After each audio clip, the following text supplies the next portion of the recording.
Ir nelaukiu, nes mūsų tvirts apsitarim šeimos rate buvo, kad tikrai paliktam Akmenės miestui, nes Akmenės miestelio muziejus nebuvo ne vien darbą įsigijęs, o žinojom, kad mums darbai yra vertinami. Vilniaus nacionalinis muziejus turi apie 10 darbų mums įsigiję, Vilniaus dailės muziejus turi darbiukų, paskiau Šiaulių aušros muziejus, Kauno Čiurlionio muziejus, Suomijos Galpo muziejus, Naiviojo meno. Nu, vat ir įsigiję, Akmenė neturėjo, ne vien darbą įsigiję, pagalvojom, nutarėm, ką darysim, reikia padovanoti, kai jau tokie biedni, bet kad padovanojom, tai gavos atbulinis variantas.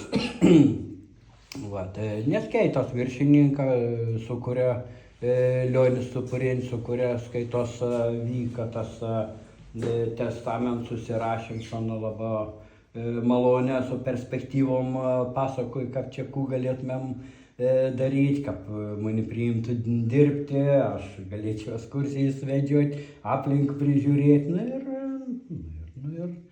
ir taip ir pasirašėm tokį testamentą, paskiau praeitį laikiau, pasirodo, aš mažamokslis, aš netinku lapam šluoti ir apie darbus papasakoti, tai gavau mokytis su pučiu, mokėmės, ir pabaigėm, jaunajai direktoriai sakyti, sakau, mes pabaigėm, gal jau mes kokį darbiuką gautum. Kągi aš jums žadėjau, nei aš kur nors jums darysiu.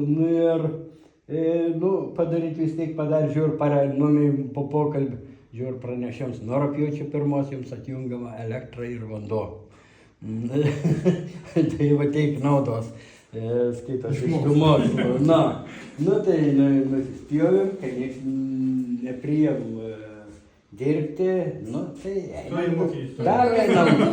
dar einam toliau mokytis tada.